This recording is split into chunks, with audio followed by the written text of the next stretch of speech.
Hello, Romantics. I'm Sarah Gomez, author, romance lover, and host. You're listening to Romancing the Story, a podcast centered around writing, reading, and story structure, all with a twist of romance. We're at episode 44, and on today's episode, I chat with writer, editor, and publisher of Interstellar Flight Press, Holly Lynn Walrath, on challenging your writing and methods to fight writer's block. There's talk of different types of writing challenges, like NaNoWriMo. But when speaking on challenges, we talk specifically about challenging yourself on writing. Holly gives examples on how she challenges herself and frames it as a tool writers can utilize to get better at writing and improve their skill. Plus, it's always nice to say, I won something, right? Even if it's a challenge you set for yourself. Links to connect to Holly and her books, along with other book recommendations provided in the episode, will be listed in the description. I do use an Amazon affiliate link, so if you buy through the link, it helps the podcast and is so very appreciated. I know I've mentioned the cute apparel shop I found for writers and readers called Amplifier Press Apparel. They create shirts and mugs designed with bookish people in mind. Whether you want to chill for some nighttime reading or gear up for a writing challenge, Amplifier Press has a design that expresses your personality. Best of all, Amplifier Press adds new designs every week. The special discount code of WELCOME15 for your first order for 15% off is still available. I will include links and the code in the description. With that said, let's jump right in. Welcome, poet, fiction writer, and editor, Holly Lynn Walrath. Yay! I know we talked about possibly doing this episode back during November in NaNoWriMo, but that's okay. We still have plenty of writing challenges throughout the year, right? To take care of us. Yes, I got COVID, so it kind of threw everything off. Yeah, but I'm doing better now, so Good. I'm here. Good. I'm alive. That's the important thing. Yeah. So in case listeners don't know, can you tell them a little bit about yourself and your writing? Yeah. So again, I'm Holly Lynn Walrath, and I'm a writer of mostly short fiction and poetry. Poetry is my, main love. And I write primarily in the speculative genres, so sci-fi, fantasy, and horror. I'm also a freelance editor and the managing editor of Interstellar Flight Press. We're a small press and we publish small books. So we publish novellas, short story collections, and poetry collections. I've heard you mention Interstellar Press before. Is that new, or you've always kind of been a managing editor for that? Yeah, we're in the, let's say, we started in 2019. So, a couple of years, and we kind of have just now gotten into the full cycle of publishing. So we publish about 5 books a year. We just wrapped up our horror novellas submission call with guest editor Lee Murray, who's an Australian writer, and we run a small little magazine online where we review kind of like anything sort of speculative, sci-fi, fantasy, like movies, TV, games, books, all of that. So we're always looking for books to review as well on there. So if anyone's curious about like the short stories for like horror or sci-fi or any of that, that's probably a good resource, right? We publish a lot of like reviews. We publish kind of like thought pieces and interviews. Often we'll do interviews with authors if they have a book coming out. So yeah, if you have a book coming out, send us, send us an email about it, because we're always interested over at Interstellar Flight Press and that kind of thing. Well, and I love that you kind of like, that's a great way too to keep up with the genre. If you're like into short fiction, or like you said, like horror or speculative fiction or sci-fi, a lot of times like following those small indie presses will kind of keep me ahead of like what's kind of trending or kind of like what's going on in each genre. So I like following those reviews and or submissions to sometimes those websites, because those are really cool. Yeah. Yeah. I mean, we try to do kind of like, like we review stuff, but we want it to be a little bit more substantive. So it's not so much just like a surface review, but like the author will really be diving into like the book and really exploring it. We try to make it a little bit more in depth. And yeah, it's so much fun. I love doing that. I have like 30 volunteers who we have our own Wow. like Discord channel, and they like help me out, and it's so cool. And I love it Yeah. too that usually volunteers are really passionate. And so, Yeah. like, that's really awesome that you can utilize that and leverage that. Well, and I know we talked about briefly, like when we saw each other actually in person for like the first time in forever at Yes. like the writers conference. I know we were talking about doing some NaNoWriMo stuff because you had actually done NaNoWriMo and won, quote unquote. And you talked about doing short story challenges over the years. So, which writing challenges have you participated in? And do you kind of like have a favorite? Yeah. So I started out doing NaNoWriMo, National Novel Writing Month in November. I think I did that maybe 4 years, and I skipped this last year, obviously, because November was a mess, but that happens. But I've also done NaPoWriMo, which is in April, where you write 30 poems in 30 days for National Poetry Month. And that's a lot of fun. And then I kind of just spiraled that out and started doing like my own little mini challenges that I would post on social media. So I've done in February, I did a tiny love poem a day. And I wrote them on Post-it notes. So they're like pictures of the Post-it note where I wrote the little poem, and they're all kind of like Valentine's-y themed. And then I did a haiku love poem a day the next year for February. I'm not like a haiku expert by any means, but it was a lot of fun, learning about that form. And then I've done a queer poem a day in Pride Month in June. And so, I usually post these on my social media so people can kind of follow along. For in the summer last year, I did a little bit of what I called serial killer summer. Little cheeky, which is blackout poems.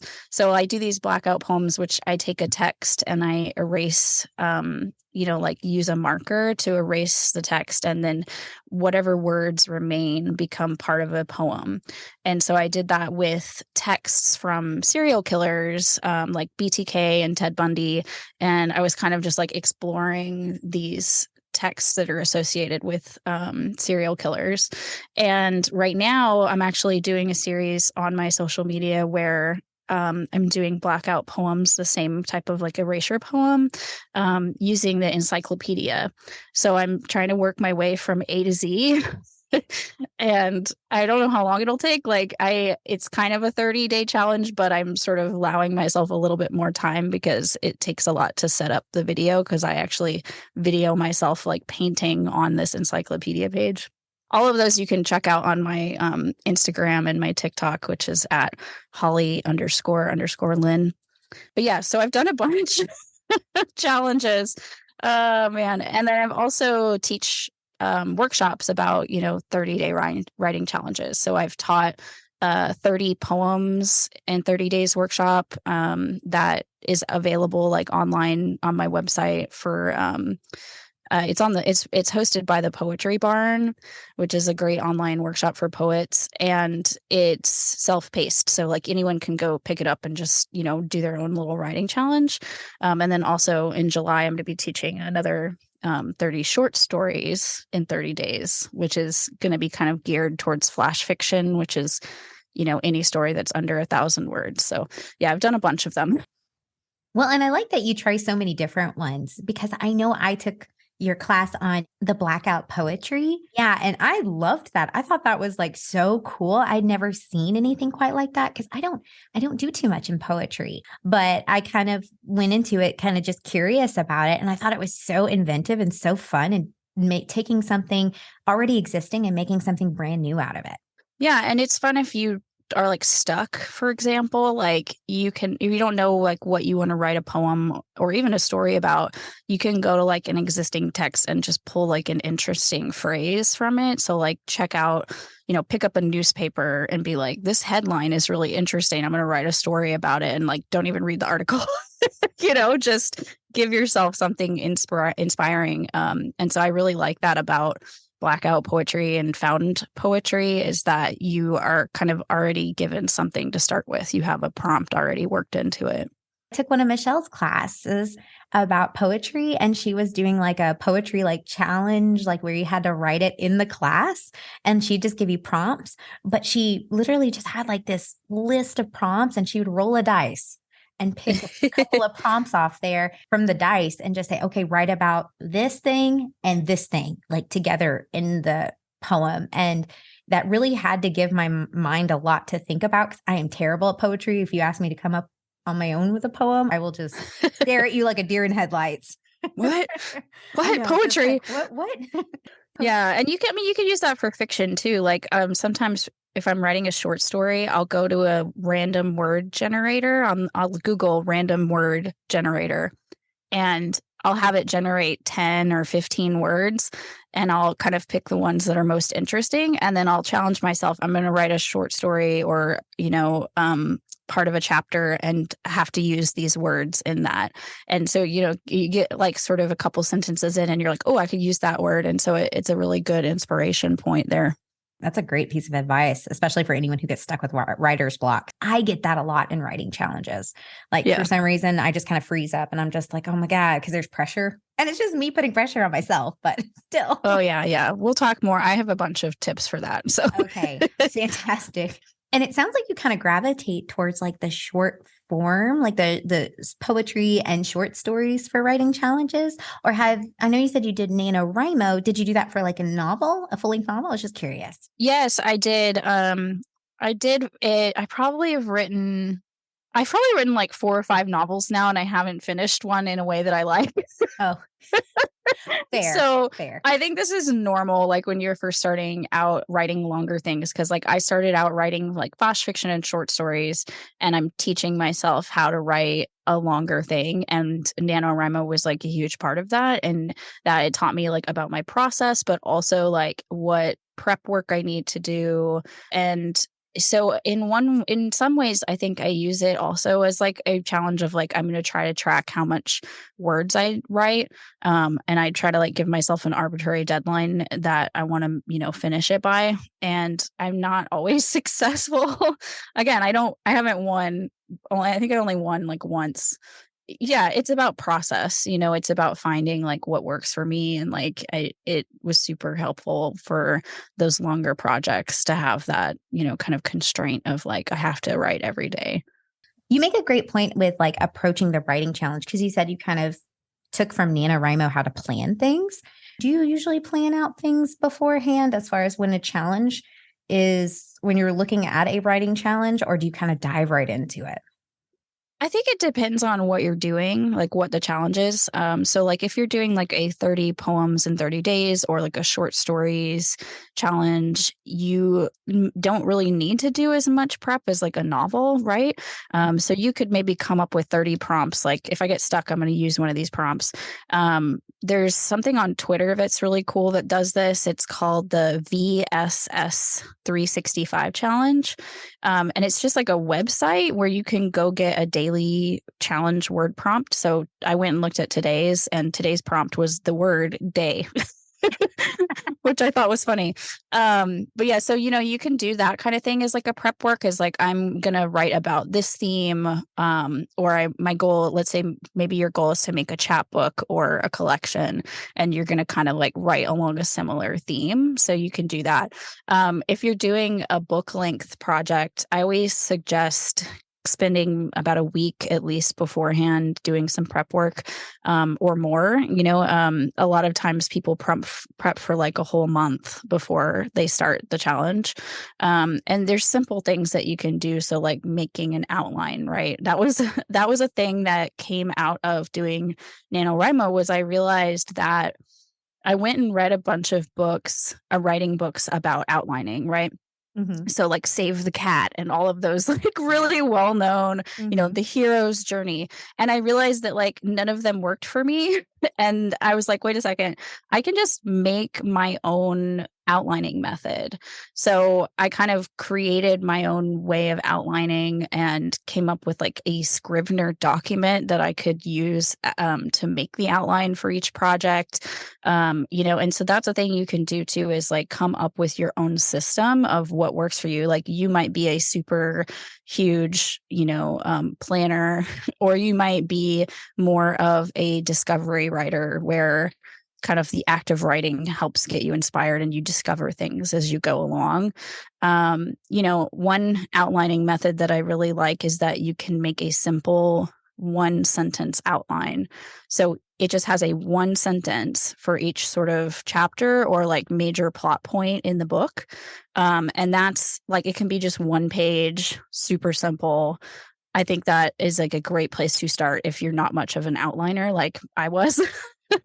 And then, you can also do things like character development, filling out those fun little character sheets. Like a lot of times I use like the D&D character sheets, but I use them for like my fiction characters. Those are fun to Google. Like if you just Google D&D character sheet or something, it'll come up. And then, even like setting and places, it helps to kind of brainstorm like where are the things going to be happening at.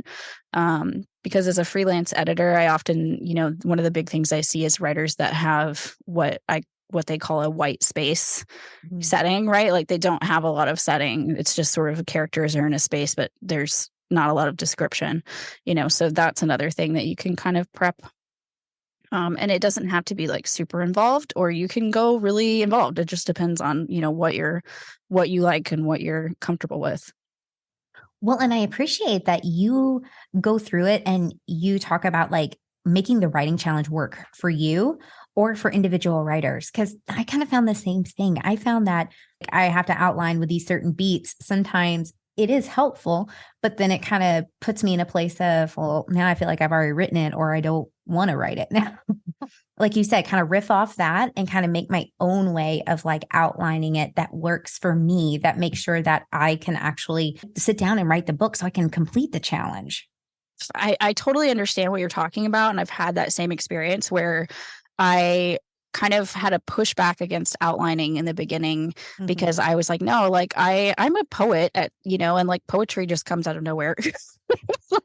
And so I had a hard time like understanding like, why does this matter? Why do I need this outline? And now that I like kind of came up with my own routine and my own type of outline, I don't feel so constrained by it, and so, I say be a magpie and just collect what things work for you and hold on to them and put them like in a little folder, and to come back to, because it's really about doing your own process. And I think it's interesting because there's been a lot of pushback about like NaNoWriMo and like daily writing in general, because a lot of writers don't do that, right? They don't write every single day. And it's a privilege to be able to have the time and sit down and write every day. And I think that's totally fine if you're not able to do this thing every day.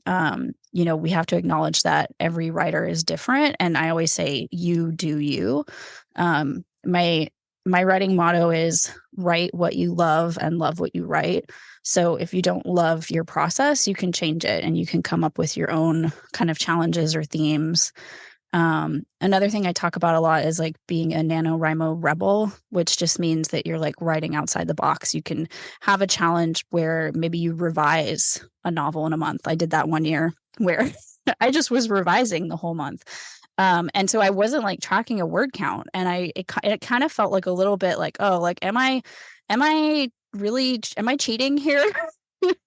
And what I realized was like, you know what, if I spend the time, like, let's say I spent an hour that day working on my book, I'm counting that as my daily word count. And you can do other things during a writing challenge. It doesn't have to be about actually making the word count matter. Like maybe you come up with a way to like inspire yourself for a month. So I think doing these little challenges is just about figuring out what works for you. It might work. I know a lot of writers for whom writing every day does work. I know a lot of people that use, for example, The Artist's Way by Julia Cameron. I'm not sure if you've ever heard of that book, but the concept is just like you get up in the morning, first thing, and you sit down and you write like 3 pages of free writing before you kind of go into your other projects that you're working on. That can be like super constraining if you don't have the space and time for that, but I think in the end, it's about being flexible and remembering why you love writing and why you kind of got into it.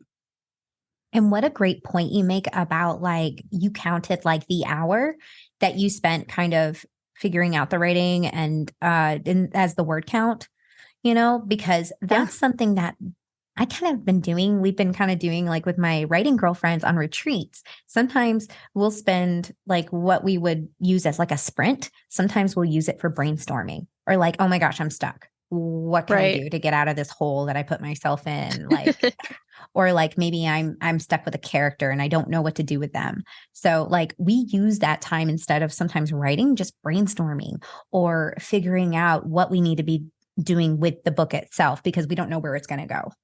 So like, because it's taking a very different direction, right? From where we originally planned it to be. I like that you have kind of utilize that time differently as opposed to just writing. Cause I think sometimes we talk about like, just keep writing and you'll eventually get there. And sometimes that time is better spent figuring it out for yourself. Right. So you can keep that momentum. Yeah. I mean, I'm working on a short story. Maybe it's going to be like a novella right now.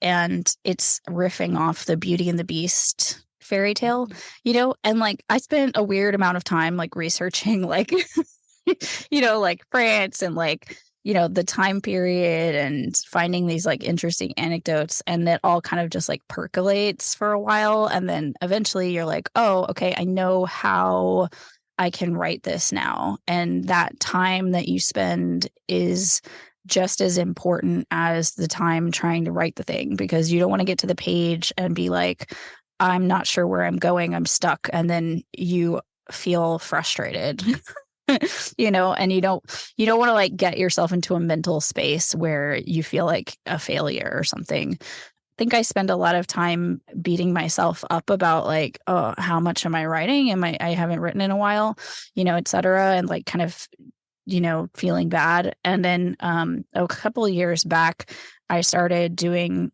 a bullet journal, which is basically just a type of journal where you track what you've done. And I did it for my writing journal. And I basically just started writing down each day what I wrote that day. And then I look back at those journals and I'm like, oh, like I wrote a lot, like I actually did a lot. Like I just, my brain is not trustworthy and does not want to like, acknowledge it unless it sees it on the page. And I can flip through the journal and be like, oh, I wrote this, I wrote, and so that was super helpful to me, is to have some way of like proving to yourself so you don't weirdly try to like gaslight yourself into feeling bad about it. Oh my gosh. And like, that is like something, the exact same thing happened to me just very recently, because I'm just like, oh my gosh, I'm trying to catch back up with a podcast and I'm trying to, work on my writing too. And I haven't gotten very far considering I tried to do it, in the last like couple of weeks, I've been trying to catch up from where I was before. But then I started kind of thinking about it like, okay, what have I done lately with my writing and my podcast? I started writing it all out. And I was like, oh my gosh, I've done way more than I thought I would at this point. Right. You're like, hold on, self. I know. Like, I'm just like, why am I feeling so bad about this?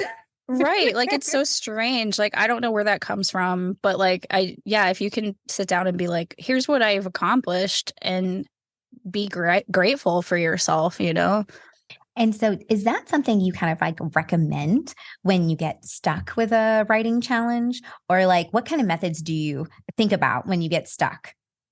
Yeah. One of my favorite exercises is what I call meta writing. So I do this anytime I'm stuck on a project, and it's really simple. So you just sit down and you write about your writing. So you write a journal entry, let's say, about what your project is that you're working on and like what thing that you feel like why am I stuck here?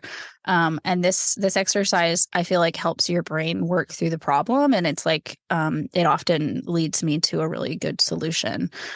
That's one of the main things that I do, and you can do that with anything. You can do it every day. Like, you can sit down in the morning and be like, I'm going to write a little bit about what I want to achieve in my writing, or I'm going to write a list of goals that I want to get through, or, you know, whatever method of like version of meta writing that you want to do. The other thing I do is that I have this method of kind of meditating. It sounds a little hokey. What I do is, like, when I lay down before bed and I have a project that I'm stuck on, I kind of like lay in bed while I'm like about to fall asleep, and I just kind of let my subconscious pre-sleep brain think about this problem and work it through and think. And I kind of like, for example, if I'm stuck in a scene in a book and I'm like, I don't know what happens next, I kind of put myself in the shoes of the character and imagine, like, how would I approach this plot event that's happening? How would I solve this problem in the book that the character needs to get through?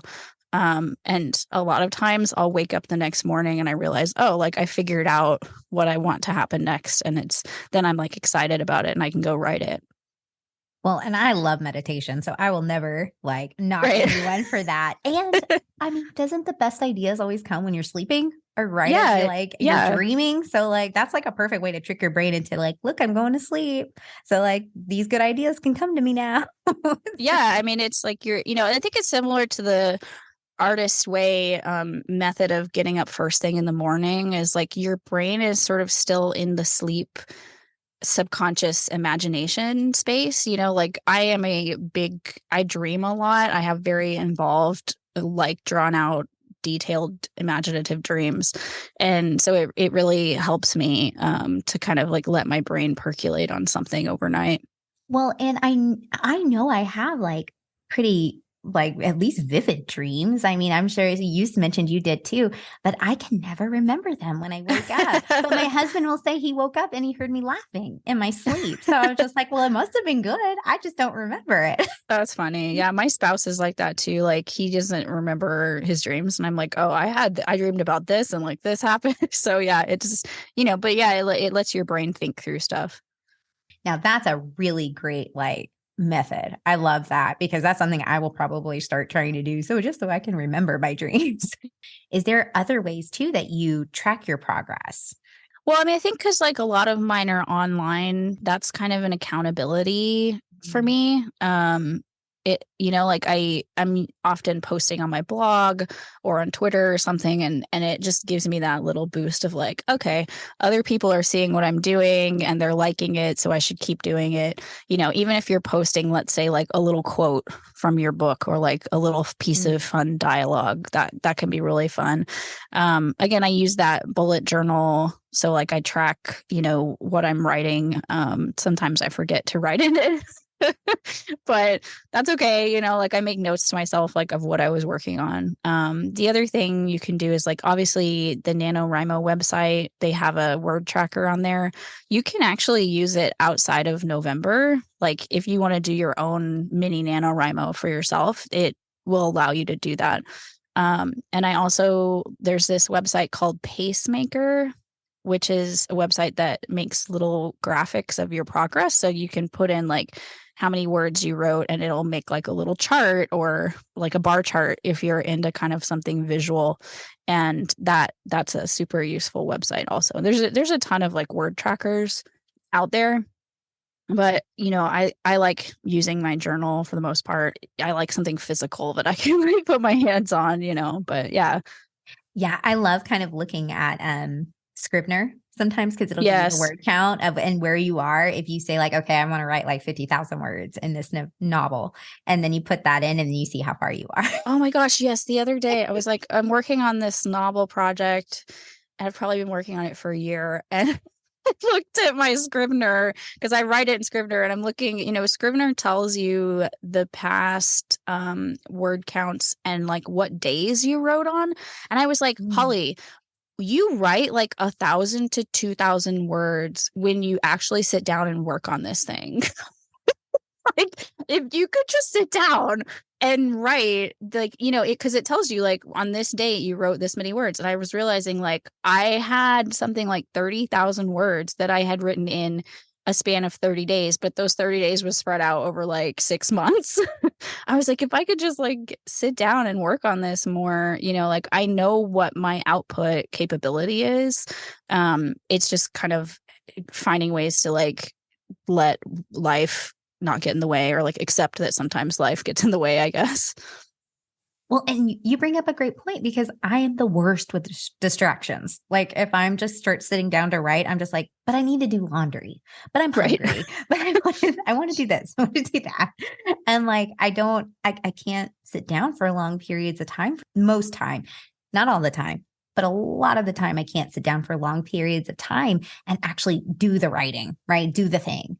So like, is there anything you found yet that's kind of, or maybe you have motivations to help you like sit down and write? Because I know like I'm trying the Pomodoro method right now, where I like put like a timer, and like I put a big old kitchen timer now on top of my like desk, and I'm just like, all right, I have to just sit down this long.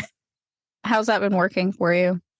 It's been working okay. I might shorten the window because I do get a little antsy, I think. Okay. And I might have to I may have to start slowly building that up. Yeah. And I do have like a lot of things going on, but I want to kind of just focus on one thing at a time. Right. Like just really, because that's kind of my problem, is I'm thinking about 12 things at once.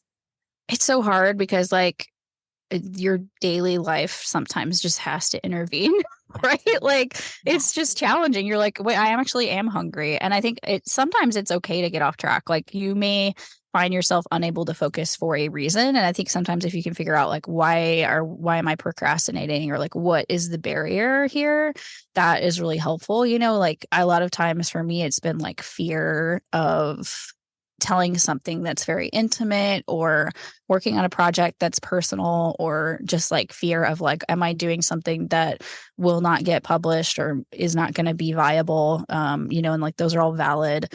And then like also like maybe your life is just busy at the moment, and maybe you're tired or sad, or maybe you need a snack. Like, all of these things are like important to realize.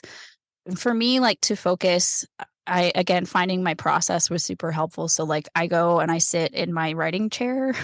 So I have like a chair in my living room that is kind of like, looks like a little captain's chair. It's like a big leather chair. And I just sit there and I turn on some ambient music to kind of tone out the world. And I try to, start writing. And so, something that can trigger your imagination like that. So there's something about the music, and that it doesn't have lyrics. It's just sort of like lo-fi, soft music that can really help me to kind of put my brain in focus. And like also for a long time, I would go to a coffee shop, right? I would like literally get out of my house, which is distracting. I would have 2 dogs and a foster puppy at the moment. I have a feral kitten that I'm trying to like rehabilitate. I have 2 cats. Like, I have a spouse. All those things can be distracting. And so like if you allow yourself to go to like a coffee shop or somewhere like a library, somewhere quiet where you have to be quiet and have to kind of focus, that can be super useful. And like I think some of the most productive times in my writing life were when I was going to a coffee shop on a regular, and pre-pandemic. Yeah. And that when the pandemic happened, it was like really hard because I was like, oh, I don't have that, and so I had to kind of like discover ways of doing it at home, and realizing that what I like to say is that writing is part of your life. We often think about it as, I have to shut out the rest of my life. I have to close myself off. I'm shutting my door. I'm not talking to my family or my kids or whatever. But the reality is that like writing is a thing that you do. It's a thing you love. It's part of your life, and it's not necessarily something that has to be separate. And it matters to you. So you should put the energy into it, and let yourself explore and be flexible, and not beat yourself up about it too much. Well, and I love that Kenny mentioned that it's like an outlet, and sometimes I weave my Yeah. own life into that, as a way Right. to like be, like you said, be a part of it.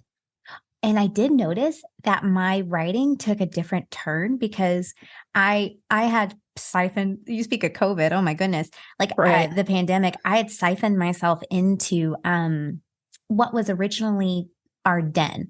And our den had dark curtains on it because it wasn't really meant to be an office.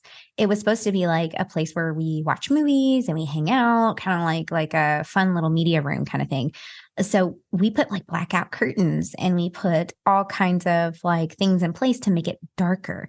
Well, I noticed, just a small change of me moving into one of our other rooms, like what's the playroom now, and where it's bright colors, and I kind of open the blinds a little bit, where let a little light in, just made all the difference. And like I want to be in there, I want to write a lot of times. So it's helped so much with that small change of just, I need a little light. Yeah. I mean, making a little ritual for yourself that makes the space more cozy, like opening a window or sitting outside maybe, or like I do a lot of my revising at my desk, at my computer, where that's like my work zone, right? I'm like, I am working. We're going to revise this book, or we're going to get this project done. But when I'm doing the creative writing, like the drafting part of it, I want to be in like a creative space, literally. I love that. I love that you have like two different modes for that. Yes, I have editor mode, which is like I'm getting work done, and then I have like we're just writing here. We're just gonna like chill out, and it's focused, but it's also creative and letting your brain be relaxed and creative. Like, because I think that's the major thing is like it does not help to create additional mental challenges. It doesn't make the writing better. And so if you can kind of have that creative space, have some place in your house, and like my writing chair is around the dogs, it's in the living room. So I thought it would be distracting, but I put my little headphones on and it works. So I kind of do the same thing with kind of like, I need the light at least for writing. So right. like, I think I could do the den okay with editing, because I actually do edit really well when I'm in the den, when I'm in a dark space.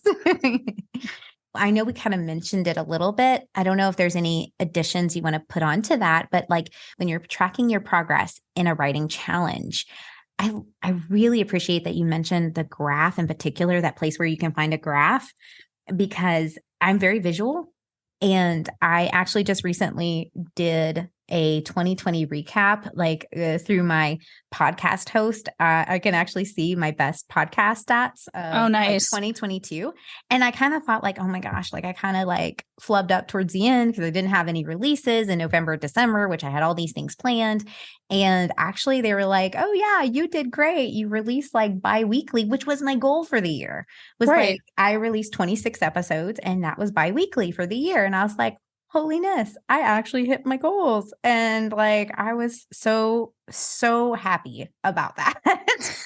I mean, you have to have some kind of like way of, I don't know if it's necessarily like tracking yourself for the point of like having data points, but it's like nice to have that. Like if you're a huge data nerd, there's so much you can do with that. Like, and in like in the bullet journal, I'll sometimes make like a little graph of like, how much I wrote, or like my word count for NaNoWriMo. And it's fun to like, you can color it in and like, see, because like I'm like doing like a kids coloring project here, but and yeah, so like that objective way of looking back and reevaluating what you've done. And like in my bullet journal, I will make a list of like every personal rejection that I got when I sent out a short story or a poem. And I will make a list of every kind of idea that I have that I don't have time to get back to, but I know I want to work on that project next, or in a couple projects from now, and it's a good way to like kind of track your successes also. Like I'll put how many poems I published that year, or like what, kind of like the year end roundup of like, what did I do? but also I try to look for things that are not as quantitative. Like I don't want to track just the things I published, but also like how many rejections did I get? Because those rejections, it's like, yeah, I like last year, I think I was looking at my rejections and I had maybe sent out, I think I sent out like around 70 things and got rejections back and had maybe like 10 things published. But like that's a pretty good range. And so I felt good about that. I was like, look, there's a ton of rejections here, but every rejection means you took the time to like sit there and submit something and try, and you put yourself out there. So Well, and I'm pretty sure that Stephen King talked about that in his book on writing, that he had like all these rejection letters and he put them on like a nail in his office or where he was working, like in his room. He would put I'll stick them on like the same nail, and he had like a ton of them just like all back to back because they were he was proud of them because he had like tried, right? And he put in the effort. So I think if that helps motivate you, then that is awesome. And that is something you should utilize. And is that the kind of motivations you kind of use, like to kind of push you to do like the writing, or like, is that just kind of like just a fun extra? yeah, I mean, I think I have a group on Facebook that I'm in, and the name of the group is the 100 Rejections Club. And it comes from this idea that you try to get 100 rejections in a year, and we don't succeed. But I was going to say that's a lot. Oh my goodness. Yeah. I mean, we're not successful, but like, it's accountability. So we'll go in the group and be like, here's where I submitted this month. And some people are really submitting a lot. And I told my group last week I had submitted a nonfiction book proposal, which is like a writing book I'm working on. And my group was like, that should be like 10 points by itself, Holly. Because you wrote, I like it's 50,000 words. It should count more. So those kind of things are just like fun little things to track. I think for me, the best reward is when I get to publish something and it gets out into the world and other people read it. I mean, that's the ultimate goal, and it's a huge boost to publish, this last year, I finally applied to SIFWA, the Science Fiction Writers Association, and it was sort of bittersweet because I was like, man, this took me a while to get here. But I also was like, look, I mean, I finally, published things that were, and they have like a required amount of money that you have to make in order to like qualify to be a member. And I was like, this is a huge deal. Like I have these big things that are rewards, and I have to look at those and be like, this is super awesome. And let myself be excited about things. And I think with the writing challenges, they're an exercise to stretch your brain and your skills. So sometimes you don't necessarily need to reward yourself with anything other than you're getting better at writing. You're improving your craft and your process, and you're learning about yourself as you go. And that's kind of like a major reward also. Though it is fun to have the brag points. Yeah. The bragging rights, right? It's fun to be like, I won. I'm a winner. When you are writing, do you have we kind of touched on it just a smidge. It's just like, do you have an established routine, or do you like create a routine for each individual challenge? Yeah, I don't really have a specific routine. I mean, it kind of varies. Like if I'm working on a book project, again, I like go to my chair, sit down, turn on music and write. And I usually outline up until the point where I'm actually drafting. If I'm writing like a poetry or a short story thing, it's way all over the place. When I write a poem, I write the whole poem, leave it be. And when I get the time to do it, usually like a many, many months later, I take the poem, type it up in, in my computer in Word. And as I'm typing it, I'll revise it. And then it's done. That's it. Like I don't have any other process. I don't, I have a critique group that I work with. So being able to submit something every month, we meet once a month. that's a major part of my process, because it means that I can like have something to give them. And so I'm like, well, I got to finish this thing in time, so they can critique it. And that's super useful. Well, and that's totally fair because kind of like we talked about in the beginning, it's kind of like making it work for you, right? Whatever your process is, it doesn't have to follow a certain thing. And I know different writers, their process changes, like either with each individual book, maybe each individual challenge, or even as you grow and, life, like you said, just kind of gets in the way. It's different per project too. Like a different book might not be the same as the first book you wrote. Exactly. Or you might just be in a very different stage of life, like from one to the other. Like maybe when you started the book, you only had 2 dogs. And now right. when you're starting now, you have a house full or something, or you're fostering several, a little puppy and the feral cat. Yeah. Yeah. I mean, I think you have to be kind to yourself and realize that it's not necessarily about perfection. Writing is not necessarily about perfection. Like we have this idea that like we're going to write because we're also good at grammar and we're also good at, writing, and our writing is so beautiful. But like that's not what people are interested in necessarily when they go to read a book, right? Maybe if it's like poetry, they're like, oh, this sounds pretty. But like they want a story. They want like a narrative. And those stories are not necessarily perfect. So like I'm really interested in this Japanese idea that is called wabi-sabi. And so basically wabi means simplicity, and sabi means imperfection. And it's a way of describing, let's say, beautiful artworks. If they have like a little bit of imperfection, then makes the artwork more beautiful in some way.